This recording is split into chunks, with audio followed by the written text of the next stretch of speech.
Hi everyone, welcome to sleepy classes. स्वागत है आप सबका प्रीक्योर में। प्रीक्योर में हम वीकली करंट अफेयर्स डिस्कस करते हैं सब्जेक्ट वाइज।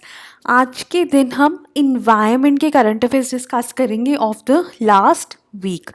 सो शुरू करते हैं पहले टॉपिक के साथ। पहला टॉपिक है longest migrating small bird willow warbler was spotted in Kerala. ये जो टाइम रहता है विंटर्स का, ये टाइम रहता है जब हमारे पास migratory birds they are spotted in various parts of our country. Basically जो हमारा इंडिया है वो सेंट्रल एशियन फ्लाईवे का पार्ट है। Flyways are like highways except they are used by the birds. ठीक है, सो मोस्टली जो बर्ड्स हैं जो extreme cold, for example Siberia में जो होता है, वहाँ से माइग्रेट करके अफ्रीका, साउथ अफ्रीका, सब सहारन अफ्रीका जहाँ पे टेम्परेचर्स माइल्ड होते हैं वहाँ पे जाती हैं and they cross over are part of the country. ठीक है, हमारे कंट्री से वो क्रॉस ओवर करती हैं, तो उसी दौरान they are spotted in various parts of the country. उसी का एक एग्जाम्पल है willow warbler. It is one of the longest migrating small bird. ठीक है, ये माइग्रेटिंग है और इसका इम्पॉर्टेंट पॉइंट है ये है कि इसका जो रूट है वन ऑफ द लॉन्गेस्ट है पूरी दुनिया भर में। And it is a small bird which breeds throughout northern and temperate Europe and Palearctic. ठीक है, तो काफ़ी ज़्यादा ठंडी जगहों पे आपको मिलती है, वहाँ पे ये ब्रीड करती है and it has been sighted for the first time in the country.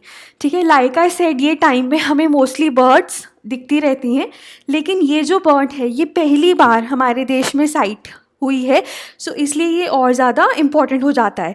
ठीक है, अब इसके दो कारण हो सकते हैं कि इसका जो रूट है वो हमारे देश से नहीं गुजरता। ठीक है, वो कारण हो सकता है। दूसरा कारण इसका ये भी दिया जाता है कि ये ना बहुत ही रेयर टू स्पॉट है। ठीक है, so that could be another reason. ठीक है, okay, no it breeds throughout like I said northern and temperate Europe and Palearctic. ठीक है, उसके बाद from Ireland east to another river basin in eastern Siberia. ठीक है, सो इसका यहाँ पे ये ब्रीड करती है। ठीक है, उसके बाद like I said it winters in the sub Saharan Africa. ठीक है, तो वहाँ पे इस पार्ट में ये ब्रीड करके then they migrate to sub Saharan Africa, right. So it weighs around 10 grams but it has long with feathers. ठीक है, और ये जो लॉन्ग विथ फेदर्स है ना, ये इसको हेल्प करते हैं to migrate long distance, making it the longest migratory, one of the longest migratory birds. ठीक है, like I said they are difficult to identify due to their small size and change in plumage twice a year. तो एक तो reason हो सकता है कि ये हमारे देश से पास ही नहीं करती, सॉरी, और एक रीज़न ये हो सकता है कि प्लूमेज चेंज करती है, छोटी है, इसलिए हम इसको स्पॉट नहीं कर पाते। उसके बाद it has also been affected due to drought conditions in the wintering quarters. ठीक है, जैसे सब सहारन अफ्रीका है जहाँ जो इसके विंटरिंग क्वार्टर्स हैं, जहाँ पे ये विंटर स्पेंड करती है, वहाँ पे ड्रॉट कंडीशंस हैं, तो ऑब्वियसली इसका सर्वाइवल मुश्किल हो जाएगा। ठीक है, तो एक ये रीज़न है कि इसकी पॉपुलेशन कम हो रही है। दूसरा है habitat alterations due to human population expansion. IUCN status देखें, ये सबसे इंपॉर्टेंट पार्ट रहता है हमारा, कोई भी अगर हम स्पीशीज से रिलेटेड करंट अफेयर डिस्कस कर रहे हैं, लीस्ट कंसर्न। उसके बाद ना तिरुवंतपुरम केरला में, ठीक है, वेलियानी पंचाकरी पैडी फील्ड्स हैं जो कि बर्डिंग हॉटस्पॉट्स हैं। ठीक है, यहाँ पे आपको 213 स्पीशीज़ ऑफ बर्ड्स ऑलमोस्ट मिल जाती हैं, जिनमें रेजिडेंट और माइग्रेटरी दोनों होती हैं। और यहाँ पे ना बहुत सारी स्पीशीज़ और वॉबलर्स हैव बीन स्पॉटेड, बट ये वाली जो स्पीशीज़ है वॉबलर की, ये पहली बार स्पॉट हुई है in Kerala, in our country, right. और अगर हम माइग्रेशन पैटर्न देखें तो कोई यहाँ से ये माइग्रेट करते हैं। ठीक है, इट कैन पास ओवर है, ये इंडिया से भी एक रूट पास कर रहा है। ठीक है, और कहीं कहीं तो ऑस्ट्रेलिया भी चले जाते हैं। ठीक है, but mostly they migrate to the sub Saharan Africa, so they might और might not pass through India. जो इंडिया से रूट पास करता है वो है हमारे पास Central Asian flyway, right. Okay, then moving on to the next current affair, that is Karnataka and deemed forests. अब ये क्यों न्यूज़ में है? देखो, सितंबर से ये न्यूज़ में है। सितंबर में ना कर्नाटका के जो फॉरेस्ट मिनिस्टर थे उन्होंने बोला था कि जो सरकार है, जो स्टेट गवर्नमेंट है, वो कुछ फॉरेस्ट हैं जो कि डीम्ड फॉरेस्ट है, उनको डीक्लासिफाई करेगी। ठीक है, ऑब्वियसली जब वो फॉरेस्ट की कैटेगरी में आते हैं तो उनके ऊपर कुछ भी माइनिंग नहीं हो सकती या कुछ भी नहीं हो सकता, दे आर प्रोटेक्टेड। अभी क्या है, कर्नाटका की जो फॉरेस्ट मिनिस्ट्री है उन्होंने बोला है कि वो अप्रॉक्सीमेटली 67% जो डीम्ड फॉरेस्ट है ना उनको डीक्लासिफाई करेगी and hand it over to the revenue authorities. ठीक है, अब ये जो मूव है इसमें क्या होगा, it has been taken after a study of the actual extent of the deemed forest area by the local committees headed by the officials from the revenue, forest and land records departments in every district. Now this issue is a contentious one. ठीक है, because mostly जो हमारे पास legislators हैं वो ये कहते हैं कि एग्रीकल्चर और नॉन फॉरेस्ट लैंड को अनसाइंटिफिकली क्लासिफाई किया गया है एज अ डीम्ड फॉरेस्ट, जबकि वो एग्रीकल्चर है या वो नॉन फॉरेस्ट लैंड है, मतलब कि वो फॉरेस्ट लैंड नहीं है, लेकिन उसको क्लासिफाई किया गया है, इस वजह से उसका यूज़ नहीं हो पाता। राइट, अगर हम डीम्ड फॉरेस्ट की बात करें, देखो डीम्ड फॉरेस्ट का जो कॉन्सेप्ट है ना वो क्लियरली किसी भी लॉ में डिफाइन नहीं है, including forest conservation act of 1980। ठीक है, इसमें भी डिफाइन नहीं है, लेकिन एक सुप्रीम कोर्ट का केस है TN Godavarman थिरुमलपाड़ in 1996, that case has expected or provided a wide definition of forest under this act. उसमें क्या है, फॉरेस्ट का जो मतलब है ना वो डिक्शनरी मीनिंग है। ठीक है, सो उसमें जो भी स्टैट्यूटोरीली रिकग्नाइज्ड फॉरेस्ट हैं, ठीक है, whether designated as term forest land, ठीक है, in section 2 will not only include forest, ठीक है, as understood in a dictionary sense, but जो forest records में है, ठीक है, irrespective of the ownership। ठीक है, तो बेसिकली जितने भी फॉरेस्ट हैं जो कि एक तो स्टैट्यूटरीली रिकग्नाइज्ड है, लॉ से रिकग्नाइज्ड है, ठीक है, एक है जो कि गवर्नमेंट रिकॉर्ड्स में है as they have been recognised as forest under government records, और एक है डिक्शनरी डेफिनेशन, सब कोई आएगा हमारे पास डीम्ड फॉरेस्ट में। ठीक है, अब देखो फॉरेस्ट कंजर्वेशन एक्ट जो थी that was enacted for the conservation of forest and the matters connected. ठीक है, सो अब उसमें जो है वो ओनरशिप है, चाहे प्राइवेट ओनरशिप है या नहीं है, या क्लासिफिकेशन है, प्रोटेक्टेड है, रिजर्व्ड है, वो सभी हमारे पास फॉरेस्ट के अंडर आएंगे या डीम्ड फॉरेस्ट के अंडर आएंगे। ठीक है, सो यही बोला गया था कि डीम्ड फॉरेस्ट में वो आते हैं जिन lands are having the characteristics of forest irrespective of their ownership. ठीक है, तो अगर फॉरेस्ट की तरह लग रहा है तो वो डीम्ड फॉरेस्ट है। अब जो कर्नाटका के फॉरेस्ट मिनिस्टर हैं वो ये कहते हैं कि ये जो डीम्ड फॉरेस्ट है इनकी ये क्लासिफिकेशन गलत है, क्योंकि उन डीम्ड फॉरेस्ट में कुछ नॉन फॉरेस्ट लैंड है और कुछ एग्रीकल्चर लैंड है, और उसको वो डी क्लासीफाई करेंगे और रेवेन्यू अथॉरिटीज़ को दे देंगे ताकि वहाँ पे एग्रीकल्चर हो सके या बाकी सारे काम जैसे माइनिंग वगैरह हो सके। ठीक है, so admits claim that the move hit farmers as well as barred large tracts for mining.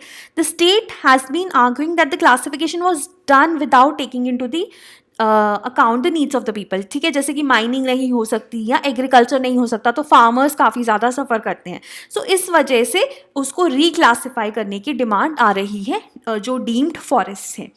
अगर हम देखें तो कर्नाटका में कितना एरिया प्रोटेक्टेड है अंडर द फॉरेस्ट एक्ट। ठीक है, they have identified 43.18 lakh hectares.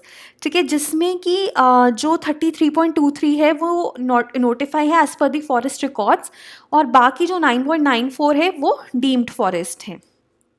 ठीक है, सो काफ़ी ज़्यादा एरिया है, और उसमें से भी काफ़ी ज़्यादा एरिया है जो माना जाता है कि एग्रीकल्चरल लैंड है या नॉन फॉरेस्ट लैंड है, और उसको क्लासीफाई किया गया है as deemed forest. So this is the genesis from of the problem. ठीक है, इस वजह से इसको डीक्लासीफाई किया जा रहा है। ठीक है, उसके बाद अगर ना हम बात करें कर्नाटका की, सो कर्नाटका में देखो 20.11 जो एरिया है ना, ठीक है, ये compare to the whole of India, ठीक है, 20.11 area according to ISFR report, ठीक है, जो कि 2019 में आई थी। 20.11 area of the forest land compare to the whole of the country is in Karnataka. ठीक है, और कर्नाटका में ना यू हैव हिली रीजन जो कि वेस्टर्न घाट्स है, और द प्लेन रीजन जिसको हम मैदान कहते हैं, और हिली रीजन को मलनाड कहते हैं। ठीक है, और अगर हम कर्नाटका की बात करें ना, तो कर्नाटक में काफ़ी ज़्यादा प्रोटेक्टेड एरियाज है, 5 नेशनल पार्क है, जो वेस्टर्न घाट्स हैं वो बायोडाइवर्सिटी हॉटस्पॉट का पार्ट है। ठीक है, 10% of the tiger population, 25% of the elephant population Karnataka में है, तो काफ़ी ज़्यादा एक इम्पॉर्टेंट एरिया है, और जस्ट लाइक दैट उसको डिक्लासीफाई करना भी सही नहीं है। बट दूसरा पर्सपेक्टिव ये भी है कि लोगों के राइट्स को कंसिडर नहीं किया गया। Right, so moving on to the third news of the day, that is India to launch deep sea mission in 3-4 months for exploration of minerals. अब देखो, India deep ocean mission launch करेगा which envisages exploration of minerals, energy and marine diversity of the underwater world. ठीक है, सो इसमें minerals की exploration होगी, energy की exploration होगी, और मेरीन डाइवर्सिटी की। The mission is expected to cost over 4,000 crores, and it will give a boost to the efforts to explore India's vast EEZ, that is exclusive economic zone and continental shelf. ठीक है, सो ये जो India के reason है, India का जो EEZ है और जो कॉन्टिनेंटल शेल्फ है, वहाँ पे इन रीजन्स को ये एक्सप्लोर करेगा। At the same time technologies भी डेवलप करेगा for different deep ocean missions. अगर हम प्रोजेक्ट्स की बात करें तो 2 हैं मेनली, एक डिसैलिनेशन प्लांट है which will be powered by tidal energy, and a submersible vehicle जो कि डेप्थ एक्सप्लोर करेगा ऑफ at least 6,000 metres which is a lot. ये जो प्रोजेक्ट है, it will be piloted by ministry of earth sciences and other government departments like DRDO, department of biotech, IS, ISRO, CSIR, they will be stakeholders. और जो mainly जो technologies है वो इसरो और DRDO मिलके डेवलप करेंगे। ठीक है, so this is the important part. ठीक है, उसके बाद it is also significant because it will enhance India's presence in the Indian Ocean where other players like China, Korea and Germany are active, and India has been earmarked nearly 1.5 lakh square kilometers of the area in the central Indian Ocean for exploration. तो वो भी जो India है वहाँ पे भी India it can carry out exploration. It has technologies. Now in September 2016, India ने 15 साल का कॉन्ट्रैक्ट साइन किया था with ISA for exploration of polymetallic nodules या polymetallic sulphides in the Indian Ocean. ISA की बात करें, International Seabed Authority, it is an institution set up under the convention on law of the sea to which India is a party. ठीक है, तो जो भी Indian Ocean में India को अलॉट हुआ था, वहाँ पे इंडिया के एक्सक्लूसिव राइट्स हैं for exploration of polymetallic nodules. Right, so this is an important part. Earlier जो ISA है उन्होंने 10,000 स्क्वायर किलोमीटर अप्रूव किया था with 15-year PMS exploration plan along the Central Indian Ridge and South West Indian Ridge region of the Indian Ocean. Polymetallic nodules के बारे में हमने detail में पढ़ा हुआ है। दे आर बेसिकली मिनरल्स का एक वो होता है, आयरन होता है, कॉपर होता है, जिंक, सिल्वर, ये सब कुछ आपको वेरिएबल कॉन्स्टिट्यूशन में मिल जाता है। ठीक है, and PMS in the ocean ridges have attracted worldwide attention for their long term strategic and commercial values. ठीक है, ISA जैसे मैंने बताया, it was formed in 1994 as an intergovernmental body under the United Nations convention on the law of sea, जिसको हम UNCLOS भी कहते हैं, और authority obtained it observer status to the United Nations in 1996। और इसका काम क्या है? It focuses mainly on organizing, regulating and controlling all the mineral related activities in the international seabed area. ठीक है, सो जितनी भी मिनरल रिलेटेड एक्टिविटीज़ है उनको ऑर्गेनाइज करना, उनको रेगुलेट करना और उनको कंट्रोल करता है।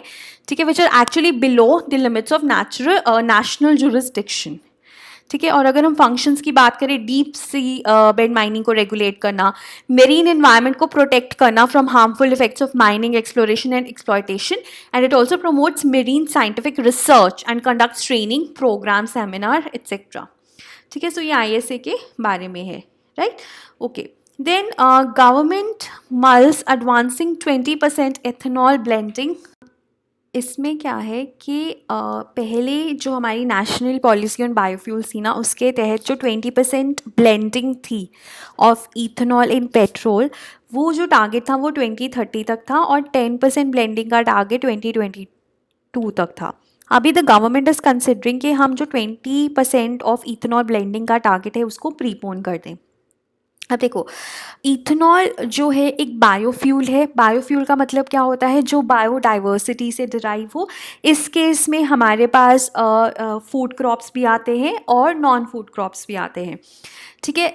सो बेसिकली जो हमारे पास बायोफ्यूल्स हैं, अब इथेनॉल जो मेनली है, इथेनॉल को हम ब्लेंड कर सकते हैं बेसिकली इन पेट्रोल, ठीक है। और जब हम एक बार इसको पेट्रोल के साथ ब्लेंड कर देते हैं तो ऐसा माना जाता है इसका कोई नुकसान नहीं है, और बेसिकली वो अच्छे से मिक्स हो जाता है और इंजन वगैरह को कोई नुकसान नहीं होता। तो इनिशियली 5% ब्लेंडिंग की जा रही थी, अब टारगेट है कि 10% 2022 तक हमें अचीव करना था, लेकिन अब गवर्नमेंट कह रही है कि 20% हमें अचीव करना है जल्द से जल्द, ठीक है। और उसी तरह से 5% blending of biodiesel in diesel is proposed by 2030, right. अब इसको बेसिकली प्रीपोन करने की बात हो रही है। अगर हम बात करें बायोफ्यूल्स की, तो जो centre it is trying to create an additional 468 crore litre ethanol capacities through loans for setting up distilleries, ठीक है। एंड इट में advance the deadline for blending 20% biofuel in petrol from the earlier announced in 2030, ठीक है। Like I said 10% 2022 तक था target कि 10% हम blend करेंगे बाय 2022 और 20% by 2030, but now the government is planning to prepone it, ठीक है। अभी पहले तो देखो शुगर केन से ही हम प्रोड्यूस करते थे बायोफ्यूल, लेकिन अब ऐसा माना जा रहा है कि sugarcane won't be enough, and अगर हमें इस लेवल का बायोफ्यूल प्रोड्यूस करना है कि हम 20% ब्लेंडिंग कर सकें ऑफ पेट्रोल, तो हमें जो सरप्लस राइस है which is line with FCI and maize, उन स्टेट से जो जहाँ पे मेज प्रोडक्शन सरप्लस है from coming ethanol supply year, that is November to December, ठीक है। और गवर्नमेंट ने ना पहले भी अप्रूव किए हुए हैं loans for setting up distilleries, 12,500 crore का लोन ऑलरेडी सेटअप किया हुआ है। तो इससे क्या होगा, एक तो जो शुगर मिल्स हैं उनको भी हेल्प मिलेगी which are producing on an average 320 lakh tons of sugar annually. हर साल वो इतनी शुगर प्रोड्यूस करते हैं, ठीक है। And they convert the excess of sugar cane और शुगर फॉर प्रोड्यूसिंग एथेनॉल। तो अगर इतनी ज़्यादा वो शुगर प्रोड्यूस कर रहे हैं तो जो एक्सेस है उसको वो इथेनॉल में कन्वर्ट कर सकते हैं। देखो अब हमारी जो डिमांड है, डोमेस्टिक डिमांड है, वो 260 लाख टन्स ही है, तो बाकी जो है वो बाहर चली जाती है, एक्सपोर्ट कर दी जाती है, ठीक है। So India will, but according to WTO that is world trade organisation conditions जो लगाता है, उसके तहत India will not be able to extend financial help for marketing and transport beyond 2023। तो उस केस में बेस्ट यही है कि हम उसको कन्वर्ट कर दें into ethanol, because it will help the farmers, it will help the sugar mills also, right? So that is the most important part. So ethanol is a biofuel obtained primarily from sugarcane, and अगर हम ethanol को blend करते हैं petrol के साथ तो पता ही है ऑब्वियस रीजंस हैं, फॉसिल फ्यूल के ऊपर डिपेंडेंस बढ़ती है जो कि हम मोस्टली इंपोर्ट करते हैं, और दूसरी चीज़ इन्वायरमेंट के लिए काफ़ी अच्छा है क्योंकि जो हमारी इमिशंस है वो काफ़ी ज़्यादा कम हो जाती हैं। गवर्नमेंट ने लाइक से 10% का टारगेट किया था, लेकिन अब उसको वो 20% करना चाहती है जल्द से जल्द, and it is blended through a separate pumping and metering mechanisms, and once blended it can not be separated from petrol. अब ना ये माना जाता है कि इथेनॉल ना मॉइस्चर अब्जॉर्ब करता है फ्रॉम एटमॉस्फेयर, ठीक है। So it can cause with problems with vehicle engines, लेकिन अभी recently it has been said कि ऐसी कोई प्रॉब्लम नहीं आती है अगर हम एथेनॉल की ब्लेंडिंग करते हैं विद पेट्रोल। इनफैक्ट काफ़ी ज़्यादा एडवांटेजेस हैं कि एक तो जो एमिशंस हैं, carbon monoxide, CO2, hydrocarbons, nitrogen oxide emissions वो कम हो जाती है, वॉलेटाइल कंपाउंड्स ये कम रिलीज़ करता है, ठीक है। It is widely available, ethanol is widely available and easy to use. It is also good for economy because ethanol production will support the farmers, create domestic jobs, and it will also reduce dependency on foreign oil, ठीक है। So the government can actually save anywhere up to $3 billion a year by blending 10% of ethanol with petrol. E10 का मतलब है 10% blending है, ठीक है। The biggest advantage of E diesel is partially renewable character. उसके बाद इथेनॉल एंटी फ्रीज भी है कि इथेनॉल के साथ अगर फ्यूल को हमने ब्लेंड कर दिया तो it will not freeze when the temperature is below freezing. तो काफ़ी ज़्यादा एडवांटेजेस हैं, ये आपको अलग से भी पूछे जा सकते हैं। Then next is Petronet LNG to foray in green energy biofuels. जो पेट्रोनेट LNG है उसने रिसेंटली एक नॉन बाइंडिंग MOU साइन किया है with ministry of petroleum and natural gas for undertaking compressed biogas projects, जिनको हम CBC प्रोजेक्ट्स के नाम से भी जानते हैं। अब बायोगैस आपको पता है कि जब हम इनऑर्गेनिक ऑक्सीडेशन करते हैं of the organic material, oxygen की कमी में तो हमारे पास बायोगैस मिलती है। और CO2 और मीथेन बेसिकली इंपॉर्टेंट कंपोनेंट्स हैं, इसके दो मेजर कंपोनेंट्स हैं बायोगैस के। और अगर हम CO2 को रिमूव कर दें तो हम कंप्रेस्ड बायोगैस बना सकते हैं, सिमिलरली जैसे हमारे पास LNG बनती है। ठीक है, so that is what compressed biogas is. ठीक है, अब इसको बेसिकली इसके प्रोजेक्ट्स के लिए Petronet LNG has signed a non binding MOU। और ये जो MOU है ये सतत के अंडर साइन किया गया है, which is also an initiative for boosting production and availability of CBG as an alternative and affordable clean fuel for transportation, and it was launched by the government in October 2018। और ये जो scheme है it envisages setting up of 5,000 CBG plants by 23-24 with the production target of 15 million metric tons, facilitating the creation of new employment opportunities और farmer income भी बढ़ेगी, especially the rural economy will get a boost. अब Petronet LNG कैसे हुआ था? It was formed as a joint venture by the government of India to import liquefied natural gas and set up LNG terminals in the country, and it is involving leading oil and natural gas industry players like GAIL, ONGC, IOCL, PPCL. ठीक है, okay. सो compressed biogas के बारे में एक बार ज़रूर पढ़ लीजिएगा। अगर हम बेनिफिट्स देखें, it is cleaner and cheaper, ठीक है। और agricultural residue, cattle dung, MSW that is municipal solid waste का जुडिशियस यूज़ है, प्रोडक्टिव यूज़ है, फार्मर इनकम, ठीक है, ऑर्गेनिक फार्मिंग को बूस्ट करता है। और उसके बाद tackles a problem of polluted urban air, brings down dependency on crude oil imports, right, okay.